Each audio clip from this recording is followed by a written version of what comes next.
Then will address the committee in his capacity as a ward councillor about the development management item on tonight's agenda. Before we start the meeting, I have a few housekeeping announcements to make. We are still waiting for at least one other committee member, but I can read these out before we start proper in case they turn up. There are no planned fire alarm tests today. If you hear the fire alarm, please leave by the nearest fire exit and make your way to the agreed assembly point, which is St John's Churchyard off Druid Street. Council security staff will be available to direct you. Public toilets are located off the main reception area. There is a refreshment machine for use by members of the public in the waiting area outside the meeting room. Finally, please switch your mobile phones to silent whilst in the meeting room. This meeting is being live streamed on the Council's YouTube channel. Members of the public are welcome to film, audio record, photograph or tweet the public proceedings of the meeting. I'd ask you to please be considerate towards other people in the room and take care not to disturb the proceedings. If you are filming the meeting, please do not film the audience. The code for accessing the Council's Wi-Fi is capital F, small r, 33, capital W, IFI, exclamation mark. During the meeting, members of this committee will not access the internet except as it relates to the official business of the meetings. Send or receive emails, text messages or tweets concerning the business of the committee.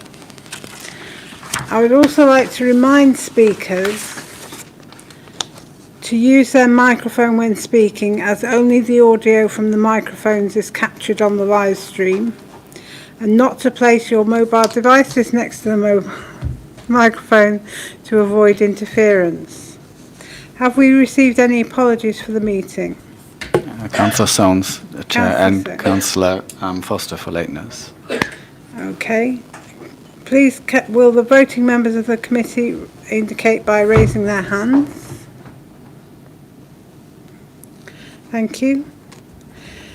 Item 3, notification of any items of business which the Chair deems urgent. The addendum report and members' pack have been circulated. If members of the audience have got that, have we got any spares?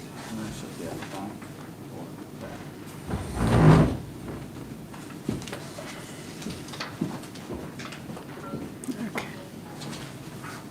If anybody else wants one?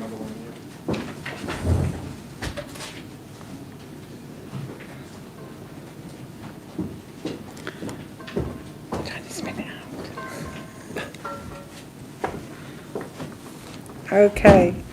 Item 4, disclosure of interests and dispensations.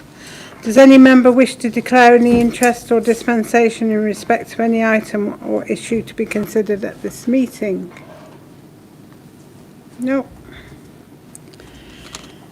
The next item of business concerns the determination of planning applications. I would like to remind everyone of the committee guidance on the conduct of business. First, the officers will present the report, outline their recommendations and answer questions raised by the committee. If present and wishing to speak, the following may then address the committee for no more than 3 minutes each. One spokesperson representing any objections to the application. By now you need to have identified a single spokesperson if more than one objector wishes to speak. The time will be divided accordingly within the 3-minute time slot. Secondly, the applicant or their agent. Thirdly, one spokesperson representing any supporters of the application who live within 100 metres of the development site. And finally, a ward councillor representing the area affected by the proposal. Ward members in attendance and those nominated to speak on behalf of objectors, supporters and applicants should sit in the front row of the public gallery. This is for ease of communication between the committee and the speaker, in case any issues need to be clarified later in the proceedings. It is not an opportunity to take part in the debate of the committee. Each speaker should restrict their comments to the planning aspects of the proposal and should avoid repeating information which is already in the report. The meeting is not a hearing where all participants present evidence to be examined by other participants. At the end of each representation, the committee may ask questions of the presenter. Speakers should lead the committee to subjects on which they would welcome further questioning. After receiving all submissions, the committee will debate the application and consider the recommendation. This is a council committee meeting which is open to the public, and there should be no interruptions from the audience. Finally, I would like everyone present to know that although the planning committee comprises members from different political parties, we are not politically whipped. Our decisions are made in accordance with the council's planning policy and based on the information contained within the relevant reports, together with consultation responses and any verbal submissions made today. How we approach these applications is set out in the Development Management Report at item 5, and if members are happy to note that report, we will move on to considering the planning applications. Chair, I have apologies from Councillor Bismarck.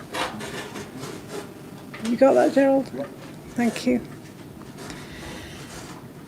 So are members happy with the Development Management Report? Yes. Thank you. Yes. Well, we'll have to carry on then. Hang on.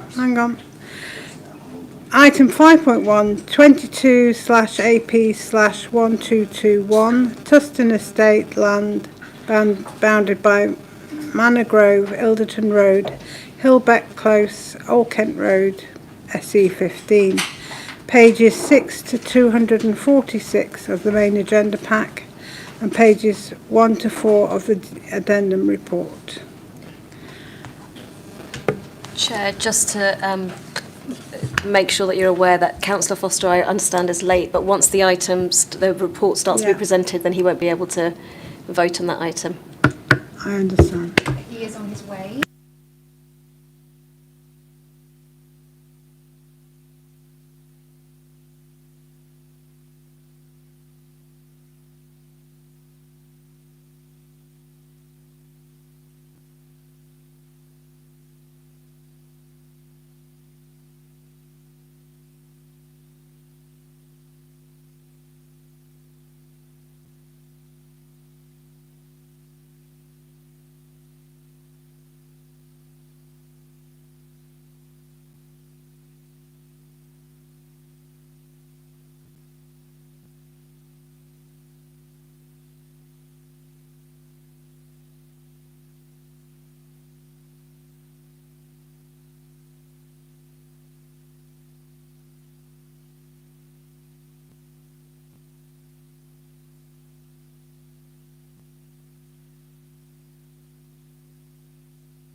Welcome, Councillor Foster. We're just about to start the item, but we need to confirm that you're a voting member. Yes. And also, do you have any interest or dispensation? No. Thank you. Troy, you're up.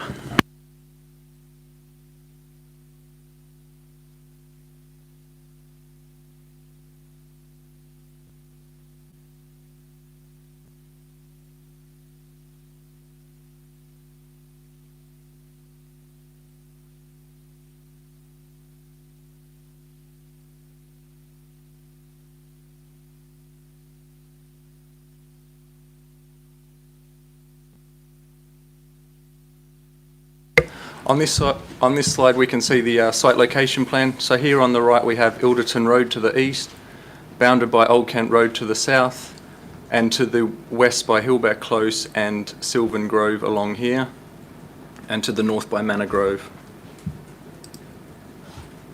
Here we have the existing site photographs. So on the top left here we have the 3 Tustin Towers, which is just outside the red boundary line and form part of a separate application for the refurbishment of each tower, which being Ambleside Point, Windermere Point and Grassmere Point. To the top right here we have the existing Hillbeck Close. Bottom left we have Heaversham House, and bottom right is the northern edge of Manor Grove with Manor Grove roadway here. The site is within the Old Kent Road opportunity area, and whilst the estate was not part of the existing site allocations, the OKR AAP has always anticipated the possibility of estate regeneration, subject to the support of residents. With this in mind, the phasing was adjusted accordingly to allow the estate to come forward as part of Phase 1. Here we have an overview of the benefits. As mentioned previously, it's a scheme over 4 phases. 690 homes, of which 202 are replacement social rented homes. In total, there is 443 affordable homes, which accounts for 64.7% by habitable room. There's a net uplift of 37.2 on social rented units for a total of 345 within the scheme. And there is a total of 98 key worker intermediate units, which is a fair portion, almost 1/5 of the borough's target to provide 500 key worker units. As mentioned previously, there's the replacement of the Pilgrims Way School and Mooga. There's no shortfall in amenity, open space or children's play space. High degree of savings, carbon savings on site. Policy compliant on cycle parking, accessible parking units and housing mix.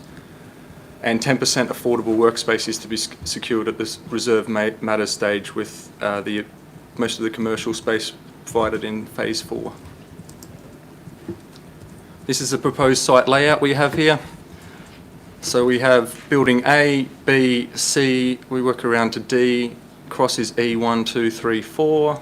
We have pot G1 and G2 with F1 and F2 at the back, and then we have H down here, and then finally J. So there's 15 buildings, and this is all placed strategically around the reprovision of the school and the Tustin Common, which is a central feature to allow ease of access for residents from all parts of the estate to easily access the big open area. Here's a breakdown of the phasing. So we have Phase 1, which is 167 homes. Phase 2 is 247 homes. Phase 3 is 50 homes plus the reprovision of Pilgrims Way School. And Phase 4 is 226 homes. Here we have a breakdown of Phase 1. So we have plot C, D and G1. In total there's 167 homes, 94% affordable housing in this one, which comprises of 157 homes for the phase.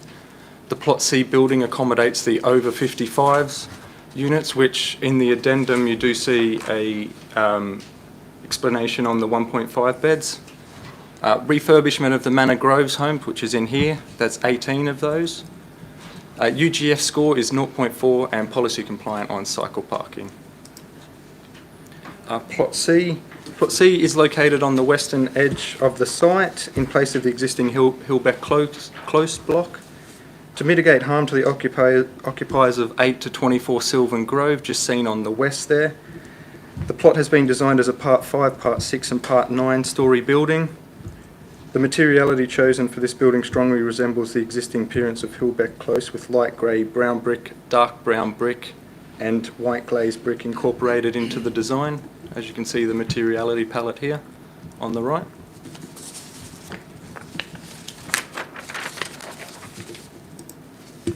Here we have the plot D. That's just like a little fan out of the material palette to the right here, and how the where it will sit within plot D. So this these consist of 2- and 3-storey dwellings that will accommodate 3-, 4- and 5-bed homes. The material chosen for these dwellings consists of predominantly brown brick to the upper floors, with the lighter brick tones to the ground floor facades. The material proposed do replicate the existing appearance of Manor Grove properties within. As mentioned previously, as part of Phase 1 is the Manor Grove refurbishment. This provides an overview of the consultation process that was undertaken with residents to refurbish 18 existing homes. On the left here we have Strategy 1, which is essential repairs. In the middle is Strategy 2, which was a standard retrofit, and Strategy 3, which is a full retrofit to meet building regulations Part L targets. Option 3, the full retrofit, was chosen by residents, which consists of new windows, repairs of brickwork to prevent water ingress, new floor and internal wall finishes, introduction of insulation and air tightness, the installation of PV panels and new kitchens and sanitary ware to each home. Here we have the plot G1 appearance on the left there and the materiality palette on the right. This is located on the eastern side of the site fronting Ilderton Road. It has a massing of 7 and 13 stories and is broadly consistent with the height of 313 to 349, which is currently under construction adjacent to this development. The materials chosen take inspiration from the existing Heaversham House appearance, and in particular the use of corrugated perforated aluminium pale green PPC for the deck access, just located here, and obviously with the external balcony appearances as well. Here we have a breakdown of the residential housing mix. So as stated previously, the 202 existing homes are re-provided on site as for social rent. There is an additional 143 social rented units to comprise of 345, the 98 key worker units, which provides the 443 in total affordable homes. We have 27 shared equity units and 220 market sale units. As we can see here, the 3 to 4 and 5 bed equates to 25.4%, and all of the 4 and 5 bed units are within the social rent provision provided on site. And again, just clarifying on the 64.7% overall affordability, and that's a 55.4% net uplift on the existing provision. This slide demonstrates the affordable housing mix and tenures proposed for the entire development. As you can see, 12 of the 15 buildings proposed will accommodate the social rent and key worker intermediate housing. Members are advised that, again, in Phase 1, the construction, there's 10 4-beds and 1 5-bed social rent unit to be built in Phase 1, which comprises of 33% of the overall 4 and 5-bed provision. Here we have the typical layout of Plot C. This contains the 1-beds, the 1.5 beds for the over 55 accommodation, and again this is provided in the addendum. 2-beds and 3-bed options as seen by the key here on the right. 5 of the homes in this plot are single aspect, located down here. However, none of these are north facing and their orientation is facing towards the east. Plot D, here we have a typical layout. So at the top here we have the ground floor, first floor, second floor, and we have at the top the 5-bed dwelling. We got the 4-bed 7-person, 3-bed 6 and then 4-bed 7-person throughout as you come down. Both of these, all of these homes contain private amenity and have dual aspect orientation.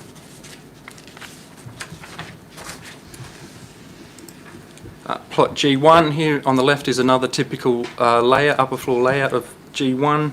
It consists of, at the upper floors, 3-bed, 5-person masonette, 3-bed, 4-person, and a mix of 2-bed, 3-person, 2-bed, 4-person, and 1-bed, 2-person. Members are notified that there are 3 4-bed masonettes provided on the ground floor as part of this development in the social rent portion as well. And all units here have dual aspect as well. Here we have the daylight and sunlight impacts with the proposed maximum parameters with all phases incorporated.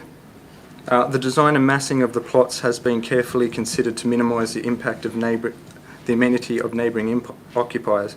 The result of the daylight sunlight test demonstrate that 89% of habitable windows in 91 buildings around the development achieve compliance with the BRE numerical guidelines, with 8 properties experiencing minor to moderate adverse impacts. However, as noted in the daylight and sunlight assessment, these moderate impacts are the result of the overhanging balcony, projecting balconies at 8 to 24 Sylvan Grove on the higher levels, so that's why some of them have lost their more. This occurred through the own design of 8 to 24 more than the massing of plot C in this case for Sylvan Grove. Landscape and trees section. So here on the left we have the entire landscape master plan. As you can see, there's a breakdown of everywhere, including a fenced dog area, there's a play street, nature play space, communal amenity spaces. So as part of this provision, 59 trees are to be retained, 60 trees are proposed to be removed, but these will be upgraded with 280 new trees in the overall development, with 76 of these trees coming forward in phase 1. And over the entire scheme, there'll be the development will achieve a UGF score of 0.4. Here we have a breakdown at the top table here of the required private, communal and play space square meterage, and down the bottom here we have the proposed. So as you can see here, private amenity should amount to 7,460 square metres, and that comfortably exceeds it with 7,785. Communal amenity space is almost an extra provision of 1,000 square metres. Play space is just over 100 square metres more than is required, and public open space is approximately 420 square metres more than should be provided. So this is a significantly positive aspect of the scheme.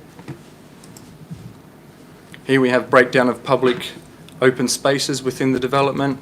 As stated again, there's only a requirement for 690 homes, there's a requirement for 5 square metres per home, so it should ideally provide 3,450. However, it's really a lot of public open space provided. There's a variety of open spaces, as I said before. There's dog areas, there's play areas, there's places for just for quiet relaxation, and again, centralised, key, common, so that everyone can easily access the open space from all around the development. Here we have on the left a map breakdown of where the closest conservation area is, and that's located some 120 metres to the southwest, and that's the Caroline Gardens Conservation Area. And here on the right we have the borough views within Southwark, and as you can see, this is just on the edge of the borough with the Lewisham border, comfortably out of range of any key borough views. Energy and sustainability. As stated previously, there's 94% carbon emission saving through connection to cell chip and the introduction of solar photovoltaics technologies, reuse of existing building materials where possible within the scheme. The scheme was designed to achieve a BREEAM Excellence score in non-residential spaces. There's a biodiversity net gain value of just over 29%, and the minimum requirement on site is 10%, so this significantly exceeds the minimum requirement. And there will be incorporation of rain gardens as well as a form of like peace and calm to help with the sustainability ambitions of the scheme. Car and cycle parking. As part of the resident ballot and manifesto, 173 existing car parking spaces are to be retained. There's 14 accessible spaces proposed, equating to 3% of the scheme. The parking spaces are provided in 3 forms within the development. There is a free car club membership for residents of 3 years, and this will be secured in the Section 106 agreement, along with no other residents aside from the 173 to be able to access a parking permit.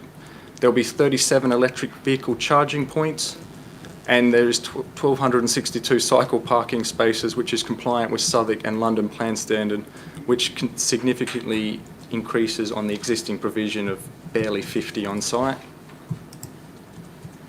Here we have a parameter plan for all the heights within the scheme when the four phases are completed.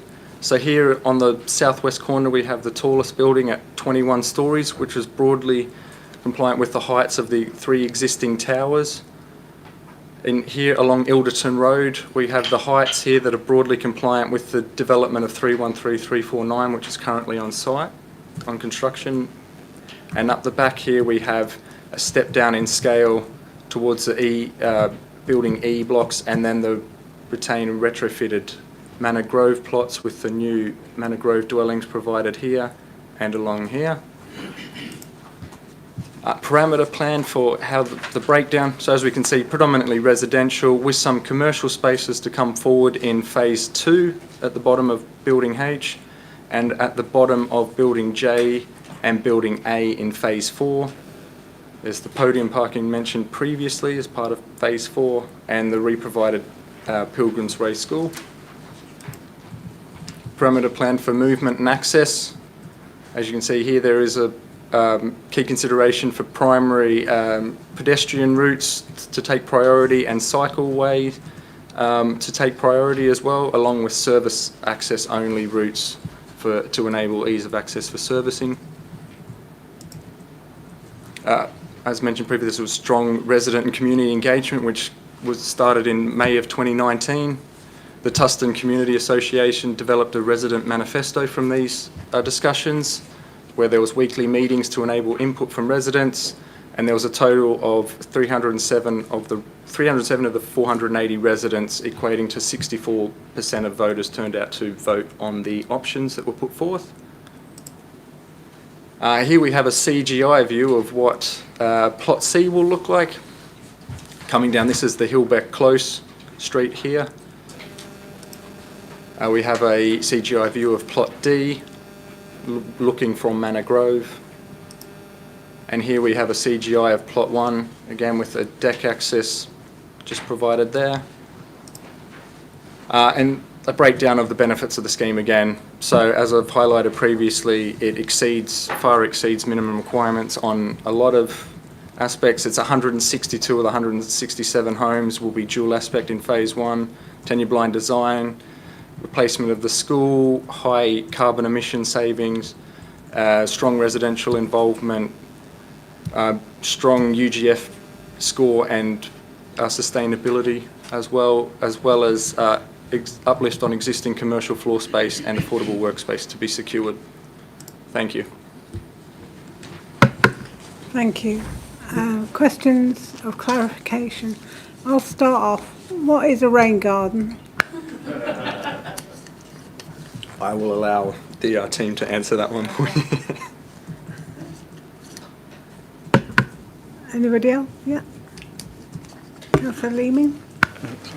Thank you for that, Troy. I had a couple of questions. I have 3 questions. Shall I ask them all together or one by one? See what they are.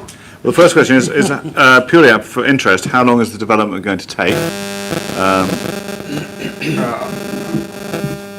I can get the team to clarify, but I believe it should take up to 8 years. The provision of social rent and market sale houses, is there any planned difference between the 2 houses? No kind of poor doors or anything like that happening? No, a tenure blind design. So, okay, my question is, what does tenure blind mean? Where there's no difference in like poor doors or anything like that. Everyone has the access through the same doors. And then finally, my bugbear, the car parking. I understand. Obviously, we've made a commitment to the residents, and we need to honour that. But this is tied in with part B of the question: the provision of 37 electric car charging but I mean, we are likely to see a change in the way that transport evolves over the next, over the period of building of 8 years, where our policies as a council are to reduce car use, and we see that the market is significantly increasing sales of electric cars. Is there a way, whilst maintaining and honouring our commitment to residents, to sort of revisit that over the course of the development? Yes, there will be. So what we have here is a outline planning permission, which gives the basis with that parameter plan for phases 2, 3 and 4. So when they come forward with the designs for when they will be constructed, there will be we can ask for more electric vehicle charging points if the modal shift is pointing that way as well, just to further enhance the sustainability benefits of the scheme as well. Thank you. I'll ask a question. The contribution towards the buses, is that pre any bus cuts or post any bus cuts? Colin, do you want to? It's pre any bus cuts, and as the Section 106 authority, we're also the collecting authority. So we collect the money, so it doesn't go directly to TfL. So we've made it clear to TfL that we will only pass the money on to TfL if this is a net gain to public transport provision in the Old Kent Road. So it's not the case that TfL can cut the buses and then ask us to basically pay to put them back. So the money will come to us, and anything over £100,000 on Section 106 has to come back to Planning Committee, the Planning Committee to agree what it can be spent on. So if we were to be spending it on bus services, we would have to bring a report back to you explaining how that was being done with TfL. And if we don't give it to TfL, what would we do with it? Money instead? I was kind of in the Old Kent Road last week, and if you're in the north part of it, the pavements are in quite a state. You get people dumping litter around the trees because the trees are a fixed point where you can leave your bin bags, which is not a great thing. And a lot of local businesses have said that they feel that their businesses would do a lot better if Old Kent Road actually looked a bit more like the Lend-Lease project. So certainly one of the things we have in mind is could we, with TfL, improve the way the Old Kent Road looks, the way that waste is managed from the small businesses that use the Old Kent Road. Those are all things that would need to be agreed with members. But if we weren't spending it on bus provision, we have in mind that you could significantly improve the way the Old Kent Road looks and feels at the moment. The feedback we get from local businesses is very much that they would like to see that. So that's what we would have in mind. Councillor Johnson. Thank you, Chair, and thank you, Troy. I actually had a further question about parking spaces because it strikes me as unusually high. If my maths is right, it's 1 in 4 homes gets a parking space. So 2 questions. One, is that reflective of existing car use on the estate? And 2, how would that compare to similar car parking provision on other developments with a similar very good transport connection around it? So I'll get the team to clarify further, but with this one, we had the engagement process involved the community from the start, and one of the key provisions was to provide to retain some of the parking spaces for people on the site, and that formed part of the resident manifesto along with all elements of design, but that was a strong consideration from residents to retain existing car parking spaces. So to assist with that, we have incorporated some sustainability measures such as the electric vehicle charging points, which we can further expand on in coming phases as well. But as I said previously, the team can delve further into that during what occurred during the consultation process. So just so I'm clear, so the existing site has 173 spaces already, and this is simply saying we're going to hang on to the existing, or was it more than that? And of that, we're retaining 173. I'll get the team to confirm All right, that for thank numbers. you. Sorry. The policy in the Old Kent Road Area Action Plan talks about seeing if we can manage a reduction of that over time. So what we didn't want to be in a position of doing is imposing that on a local community, and we have the chair, I think, of the TRA here, who can talk a bit more about that. So what we were looking to do was both provide the electric vehicle charging points, but also see if over time there was less demand for car parking. But we're very conscious that there are people on the estate who depend on car parking for their livelihoods and their livings. So we didn't want to kind of impose something on the estates in a way which wasn't considered. And so if over the next 8 years, Troy mentioned about the build-out, that there's less demand, then that's something which is could be managed.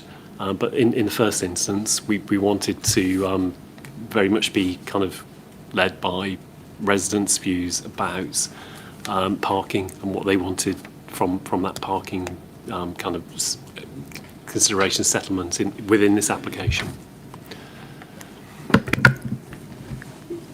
Councillor Cumbo? Thank you, Chair. Thank you, Troy, for the presentation. I'm looking at the consultation responses from members of the public, as I'm always quick to do, and I do note that the clear majority of comments were in support. I'm always very keen we do look at objections, especially because I'm mindful that we don't actually have an objector present. 2 objections were received. The second has been clearly answered, I think, by the officer's response. I would just like to ask you if you're able to shed any light on the first objection, and particularly the suggestion that it isn't in line with the Mayor's pledges. I obviously don't want you to speculate if you're not able to shed any further light on that, but do you understand what that might be a reference to, and do you have any response to it? I myself aren't aware of the Mayor's pledges. Colin, do you know what the Mayor's pledges are? Sorry. Yes. In respect of the Mayor's pledges to get the majority of residents in favour of estate regeneration, that's certainly been the kind of underpinning foundation of this scheme. And I think probably what you have there is an objection saying that they feel that's not been the case.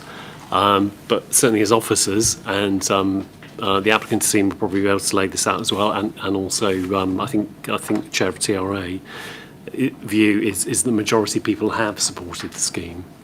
So in terms of the Mayor's fundamental pledge that the majority of people should be supportive of the scheme, we feel as officers that is the case. Thank you, that's very helpful. I wanted to ask about the travellers. Given that they are on council land, they are council tenants, and in your quality report, it doesn't mention whether they would be part of any local lettings scheme. Is there going to be a local lettings scheme on this? And would they be part of that? There is the shared equity homes that are to be provided on site, but the team can delve further into how the shared equity will be provided on site. So is there any local lettings policy? Yeah. There is a commitment to a local lettings policy in the Old Kent Road, Kath, through where we have new council housing coming forward. So there is a priority given to local lettings generally within developments. Estate regeneration is slightly different because we're looking to rehouse existing council tenants. But kind of more broadly within the Old Kent Road, there is a commitment to a local lettings piece through other developments as well. But within this development, the focus is on looking to rehouse existing tenants who want to stay in the estate. So that's the priority that has been given. There is a traveller's site on Ilson Road. They're not in the sense of this redevelopment. They're not directly affected by the redevelopments. They're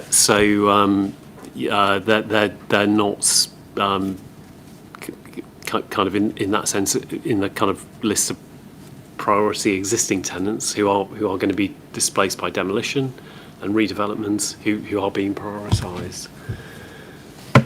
But there are quite a number of homes that are in excess of those that are being re-provided. Yes. In terms of housing management, if there were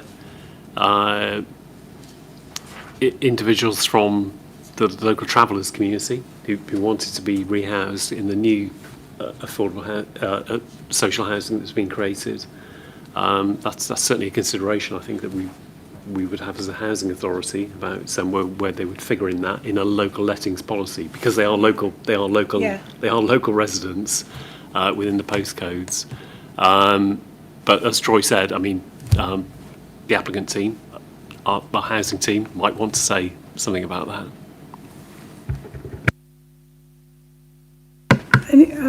Councillor Leeming?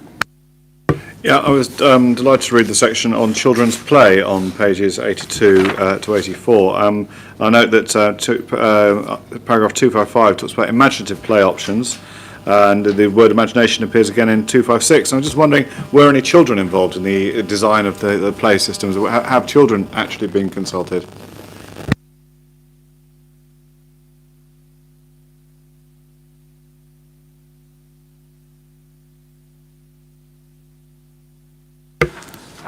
Unaware of if any children were involved in the process, but we do have a commitment in the Old Kent Road team to provide all types of play.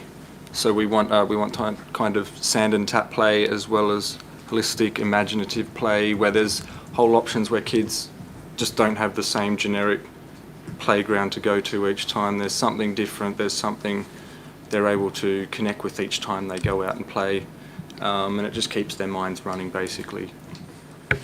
Can I formally recommend that we do ask children what they want when it comes to building this? Because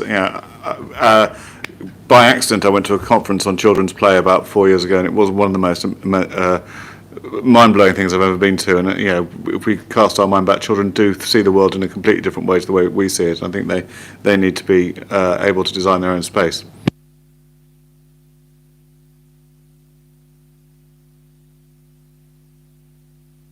Councillor Foster?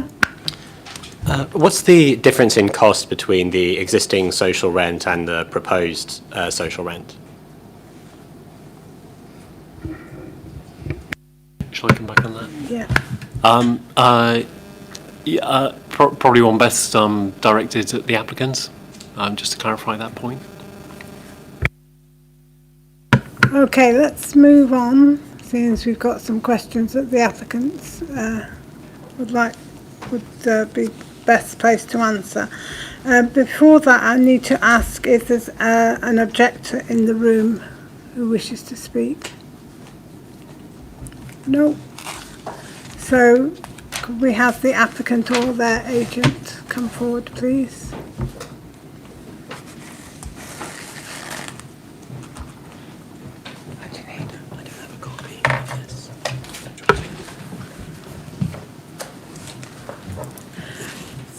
If you could state your names and who you work for, and then I'll start the timing when you've got that information.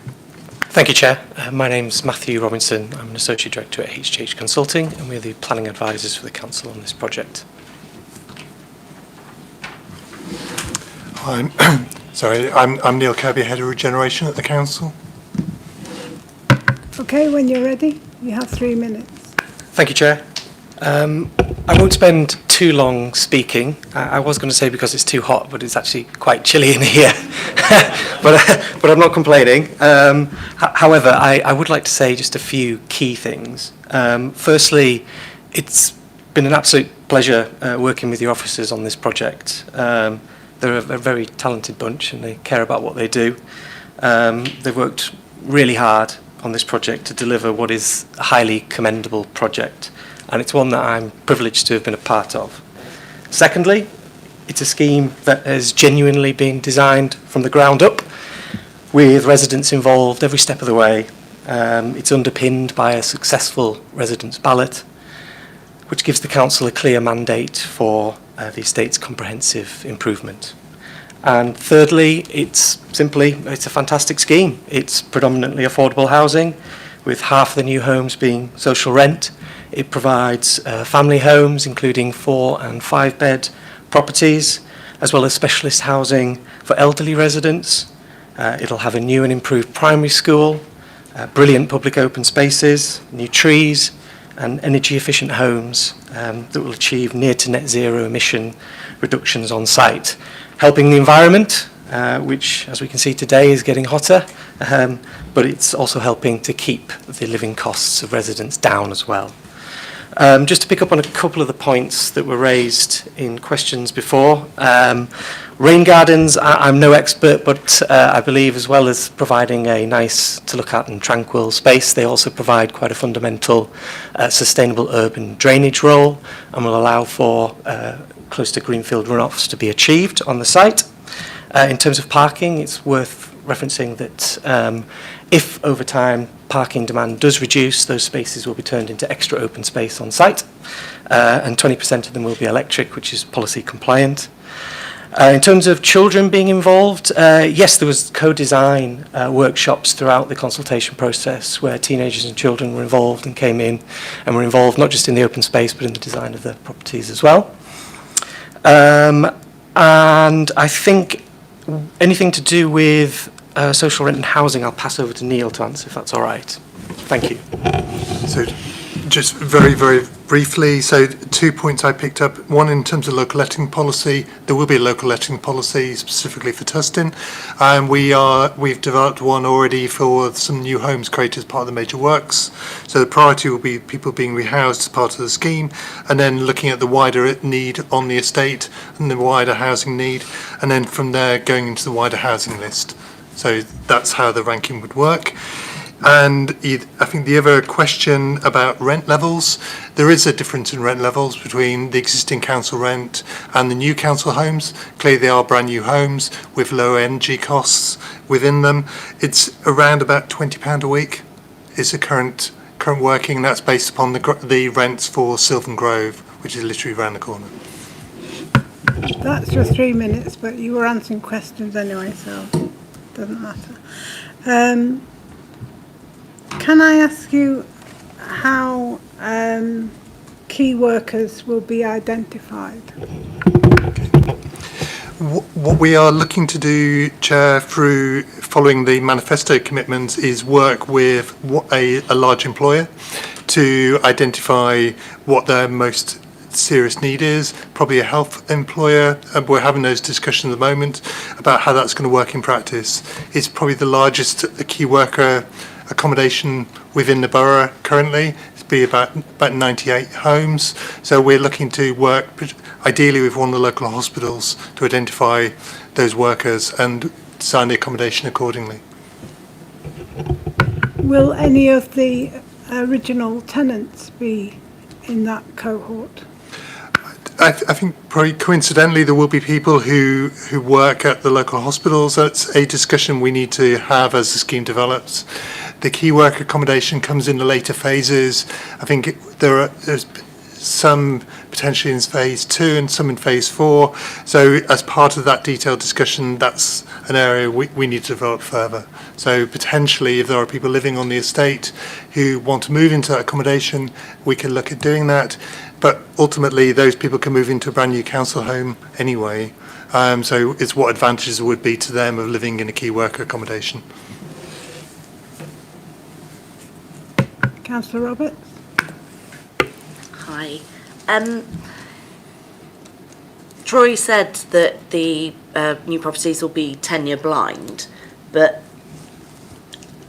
I'm increasingly seeing this, that actually there are separate buildings for each of those. So how do we ensure that those are continued to be tenure blind in terms of their upkeep and making sure that the services that people receive in the different tenures are equivalent? So partly it comes down to a number of things. One of the things we looked at with residents was whether we have complete pepper potted blocks, so you have different tenures within the blocks. Residents actually didn't want that. They wanted discrete properties, discrete entrances. So it's all about quality of design, really, and quality of maintenance and management, ensuring there is no difference in standard. And if anything, the council homes may be even better managed than the homes for sale at the end of the day. And they will be built to the same space standards, built to the same quality standards, but the objective is to make it completely tenure blind. You've seen from Troy's presentation, there are already some defined areas where we think this block would be affordable, this block would be private. Very much, we haven't looked at private around the park, and it is spread out across the whole scheme and in areas that we think will work, and our developer partner we're working with also think will work in terms of selling those homes as well to generate money to put back into the scheme.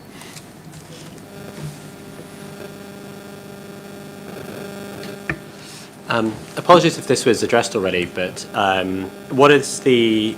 will residents be rehoused during the demolition process? Okay, so the beauty of Tustin is that everyone, predominantly all residents, all tenants, can move into phase one.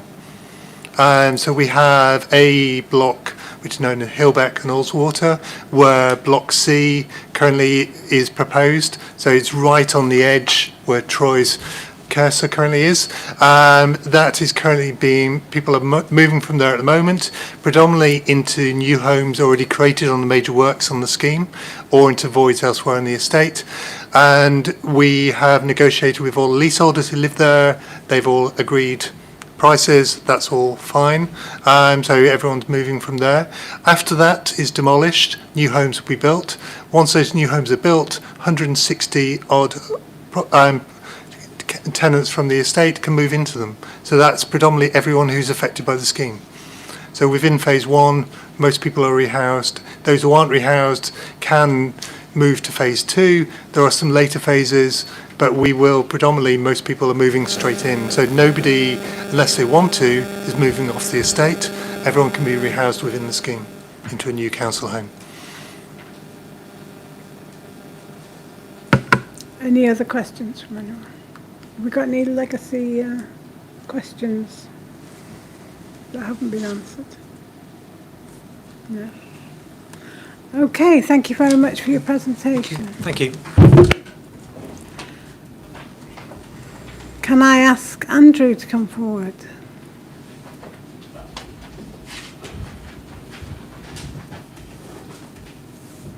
I'm sure everybody knows you, but if you can introduce yourselves to the new councillors, and I'll give you 3 minutes to speak. So press the button which is on its own, the single button. Thank you. I'm just trying to get myself set up.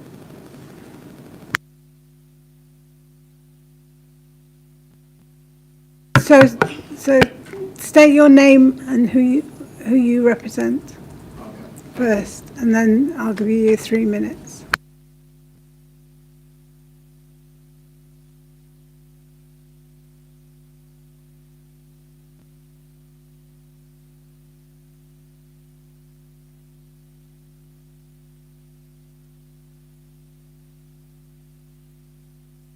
Okay, you have 3 minutes. Thank you.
set up the Tustin local letters scheme, which is also That- 100%. That's your 3 minutes.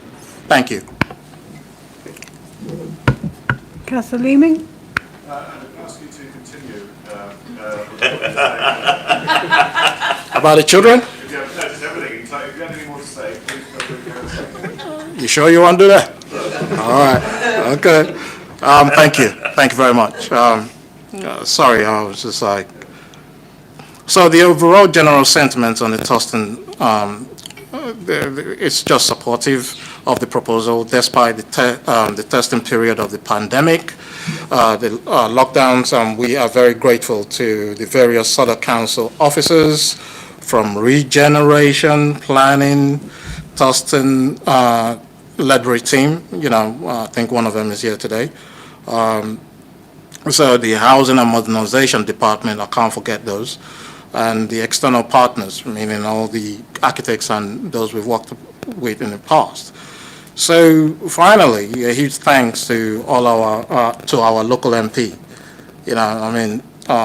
She's come a few times during the winter. Some of you may not know it, and then we've got the ward councillors. They come and make a nuisance of themselves on the estate, and we also have all the cabinet. The housing cabinet post holders, all the ones from 2010. That's very huge for me, and the leaders from 2010 as well, because we've had 3 leaders visit our estate, and only since 2010 have we been able to actually push this forward. So that just tells you how grateful I am to them, the outgoing, the last one and the current one, and then, the undercover boss herself, the recently departed CEO. She was also on the estate. So not to be confused for the other one that was working here from 2006. Not that one, but the one that just recently left. Okay, so that's about it from me, and I'm happy for any questions.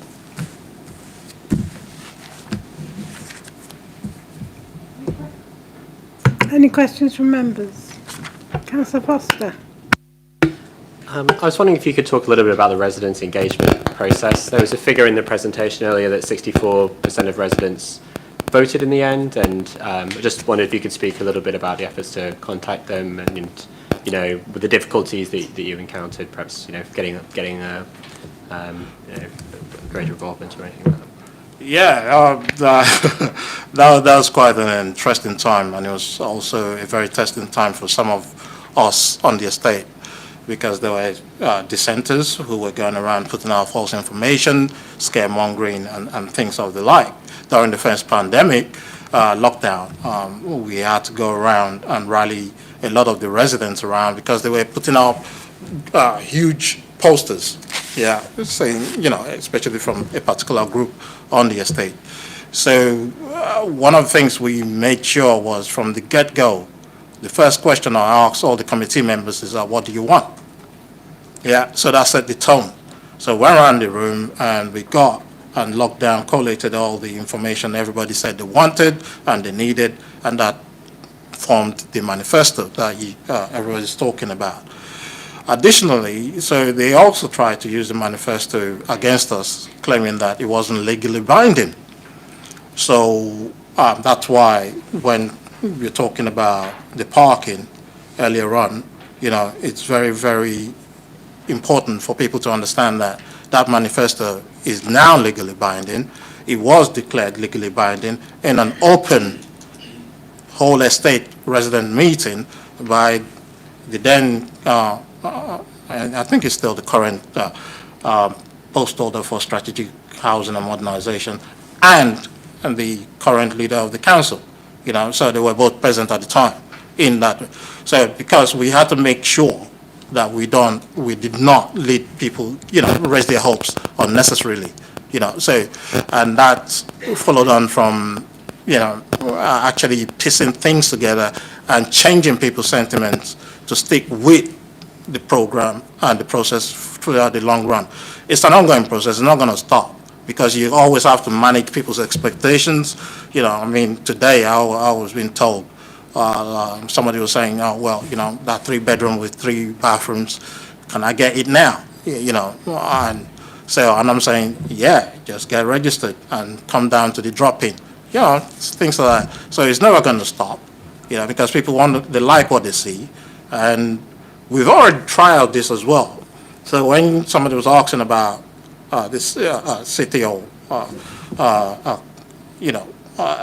whether it meets with the regulations, it does, because we got, out of the major works, we've already created 3 hidden homes to the standard that people are going to be expecting.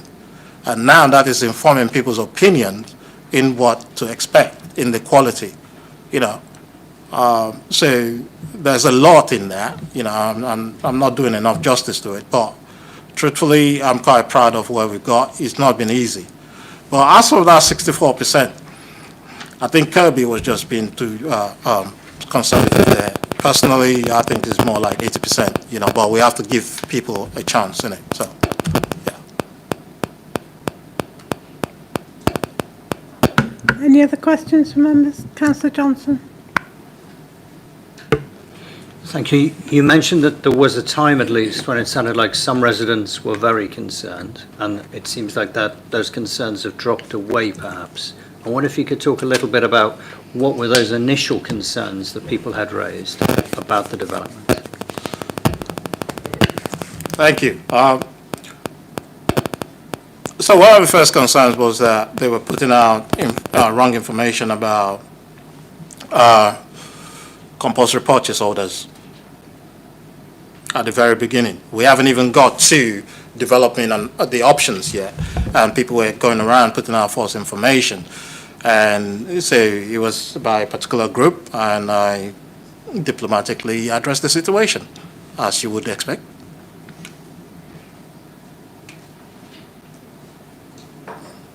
Councillor Cumbo. Thank you. Just to follow on, I was interested in your estimate that you think it's more like 80%. But aside from the question of how residents feel about the scheme now, obviously there's going to be a long period of it actually being built and developed. Would you say that residents are clear on how long it's going to take and that they aren't expecting immediate results? I just note your point that actually people are quite impatient to get in straight away. Do you think it's been clearly communicated just how much time it's now going to take and what the different stages are and so on? Right. Like I said, it's about managing expectations. So you don't want to make sure that it's like a fixed figure for that to say, yeah, they're all fully understanding of what has happened. And so how I'm going to answer that is that over time, we've been changing their sentiments and their view, because some of them would not, once they see anything in authority, they clam up, they kind of, become introverted and only wait to speak to somebody that they recognize, like their neighbor. So we have to make sure that we continue that same process.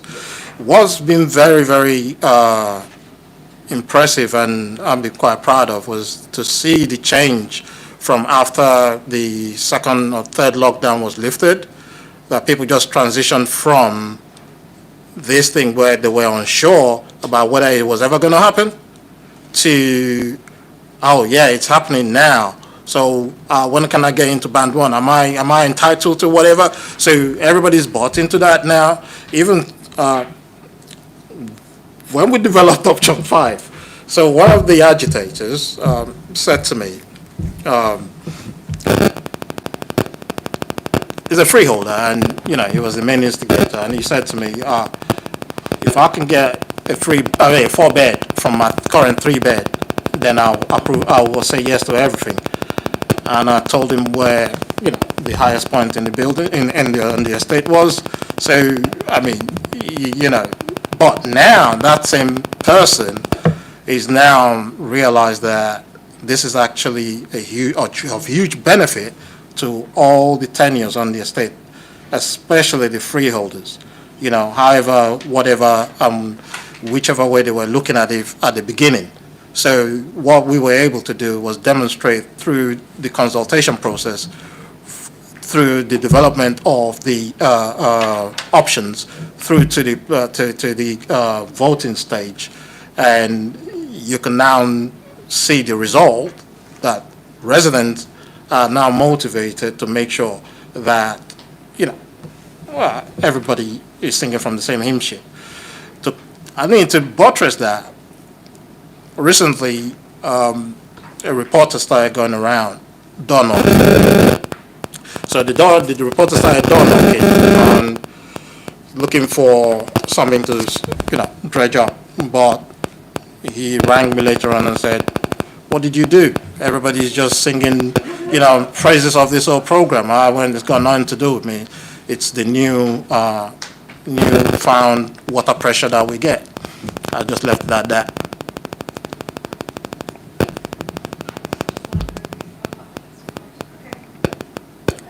Very briefly, just to follow up, I think it was Councillor Leeming who asked how long the whole scheme was going to take. I believe the answer was 8 years.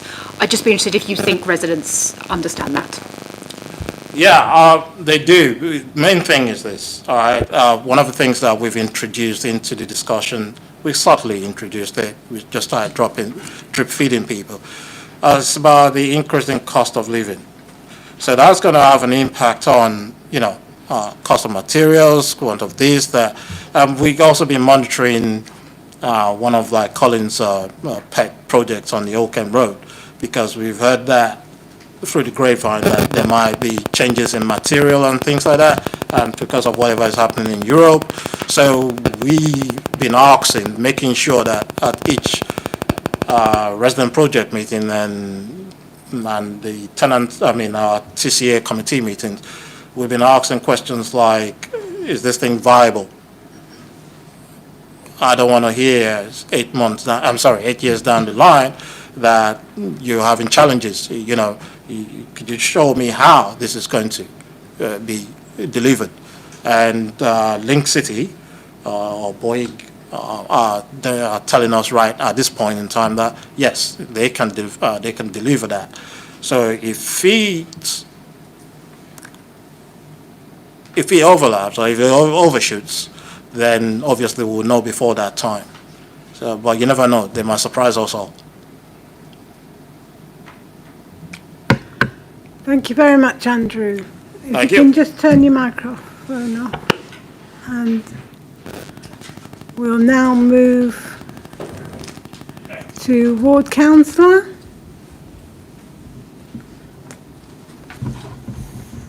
Again, if you can say who you are. Thank you, Chair. Councillor Richard Livingstone, Councillor for Old Kent Road Ward. And I'll give you 3 minutes. Thank you very much. This has been a very long journey, it feels to me, as a local councillor. Tustin Estate was first identified as the council as being a high investment needs estate back in 2010. And so in the 12 years since, there's been plenty of stops and starts in the process of getting to a plan to give the residents on the estate the homes that they deserve.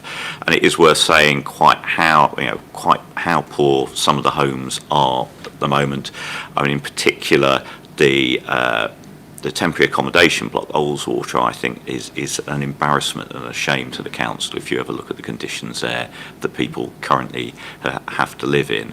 And the other low-rise blocks that are that will be replaced through this scheme are also have very high levels of casework that are created for us as local ward councillors.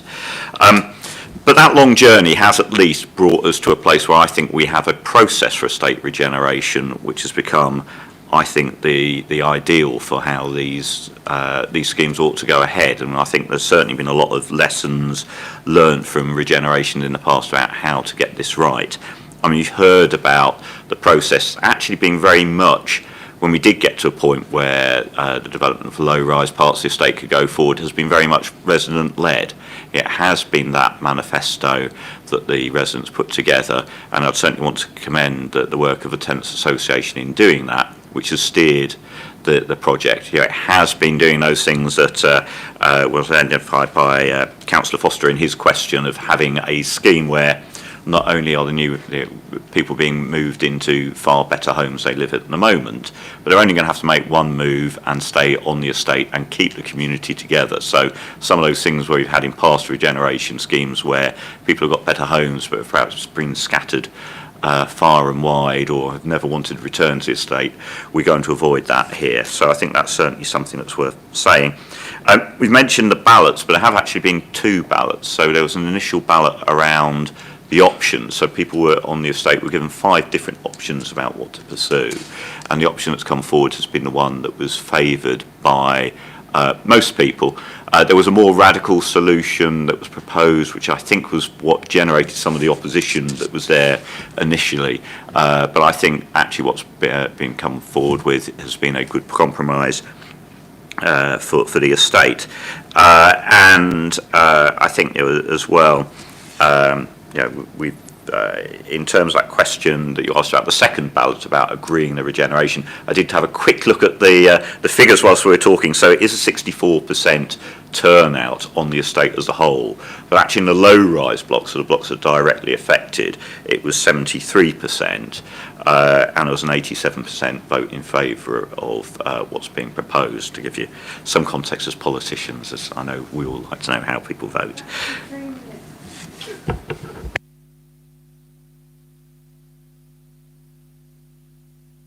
Councillor Cumbo? Thank you, Chair. I have 2 questions, Councillor Livingston. I don't know whose phone that is, don't think it's mine. I very much take the point about turnout not only being higher than it sounds, because of the low-rise figure being different, but also 64% being brilliant by local authority election standards anyway. We'd all be delighted with that, I'm sure. Yes, all right. My first question is the same one that I asked Andrew. There is a separate point from the engagement that's taken place so far that is about the management of expectations going forward, because it is going to continue to be a journey for at least 8 years. Are you confident that that message has been well communicated and that it will continue to be well communicated? I think it has. I think you're absolutely right to point out that, though, that's not a job that is ever done, because I think it does need to be continue to be, there needs to be good communication over the next 8 years as this goes forward, and that needs to be continue to be done, and we should never assume that everybody knows it all, because in 8 years there will be some natural turnover of the local community and people move in that need to know the history, because they won't come with that perfectly formed. I think the good thing, as we've heard, that people in existing homes will move in the first phase is good. So it means that people will get the benefits of the scheme in terms of a better home, with more generous room sizes, better open space available to them as well early on. I think the bigger issue is that they get their nice homes and then wondering why there is a lot of building going on around them for the following sort of 5 years or whatever it takes to complete the project. And I think that does need to be managed with residents as that happens. My second question, just paragraph 426, page 122, there is reference to an event that was held with the Pilgrims Way Primary School, with food and music and art and games and so on, which sounds very enjoyable, creative. I just wondered if you were present at that event, or if you've heard any feedback about whether residents thought it was a success. I don't think I was at that event. There's been lots of events, and I've been to plenty of them. I don't quite recall that one, but I think, as you cited in your earlier question, getting that 73% turnout on the low rise is exceptional. If only I think the elections could come anywhere close to getting that sort of turnout on the Tustin estate, I'd be very pleased indeed. But I think that is a testament to how effective this has been done. The work that's been done to try and engage the community, it has been effectively a door-by-door approach that's been taken to deliberately go out to people that weren't necessarily people that would normally engage. It's been really good at engaging people, and again, as well as I think the process being modelled for the council about how regeneration should be done, that bit on how you actually get out and reach out to the community and engage with people who don't always engage with things I think has been really good as well. I think there's lessons there more broadly beyond estate regeneration about what you can do to engage communities. Councillor Roberts? just addressed what I was actually going to ask in terms of how we as a council can learn from this and whether it would be useful for us to bring that on. My second very quick question was, why do you keep bothering Andrew? I'll apologise to Andrew afterwards for the bothering. I think if you looked at my phone records, it might appear slightly different in terms of relationship, but we won't go into that. But I'll apologise anyway. But I think, I do think there's lessons that we can learn. I know that some of that thinking is already there in the council about how you can do this. And of course, we've not very far away, you've had a similar engagement process around the Ledbury estate as well about their regeneration. So I think it has been done well. I think it's important to see what you can replicate and what you can't as well, because I think there are solutions that work on a Tustin which wouldn't necessarily work everywhere else. Yeah, there's possibilities that we've had here in terms of that ability to do that phase move, which isn't necessarily going to be possible everywhere else. So some of this stuff is best practice. Can you replicate it everywhere? I don't know. I think that work about engagement and just trying different things, different times, different way of engaging people, trying to be not going out and waving a questionnaire in front of people's faces, but doing that more soft approach of just approaching people and having a chat. And I think has been very good at trying to engage people as well. So I think there's lots we can learn there. And different communities will work in different ways. I hear what Councillor Leaming was saying about turnout in Dulwich Village. I certainly know from door knocking once or twice in Dulwich Village that the approach we used on Tustin probably wouldn't work there for engagement. You need to find the right approach for the right community, I think. Any other questions? Thank you very much, Councillor Livingston, for your presentation. We'll move now to any other questions of clarification to the officer. Anybody want to kick off the debate? Actually, may I ask a question to you? Yeah. Sorry, Troy, I should have asked you this at the start. I just wanted to check, there is reference in some of the community responses to conditions needing to be attached to the permission, including around antisocial behaviour and I believe the air quality issue. Are you confident that those have been met adequately in the proposal? As you can see in the Appendix 1 for the recommendation, we have secured the air quality condition to be in accordance with the one that was submitted. And sorry, what was the first part there? We have secured design, and we do this on all schemes where the design has to meet the standards of the Metropolitan Police Service, and they will be consulted when the details of that condition comes forward. Thank you. Anybody wish to say anything about this? Councillor Leaming. I live with the feeling that this all seems slightly too good to be true. That very often at council meetings and planning meetings, we are left wrestling with problems and trying to make a pig in a poke phrase springs to mind. Trying to make a silk purse out of a sow's ear is what I'm trying to say, and that things aren't perfect, and we're cutting corners and making compromises. But this all seems to be really very good indeed. And I think we need to commend the officers who've worked so hard on it. We need to commend the developers, and we particularly need to commend Andrew, I think, for your astonishing work engaging with the residents. I think, I hadn't met you before, even though I apparently should have, and I think from what you said to us, I'm really extremely impressed and grateful to you for being such an ally to the council in doing this. So this all seems to be excellent, and I'm looking forward to voting for it with joy and enthusiasm. Don't say that very often. I can move to the vote if we want to move to the motion. Yeah. Okay, I would like to move that we adopt the officer's recommendations as set out in paragraphs 1 to 4 of the report on pages 10 and 11 of the main agenda pack as amended by the addendum report. that planning permission be granted, subject to conditions, referral to the Mayor of London and completion of a unilateral undertaking. 2, that the environmental information be taken into account as required by Regulation 30 of the Town and Country Planning Environmental Impact Assessments, Regulation 2017.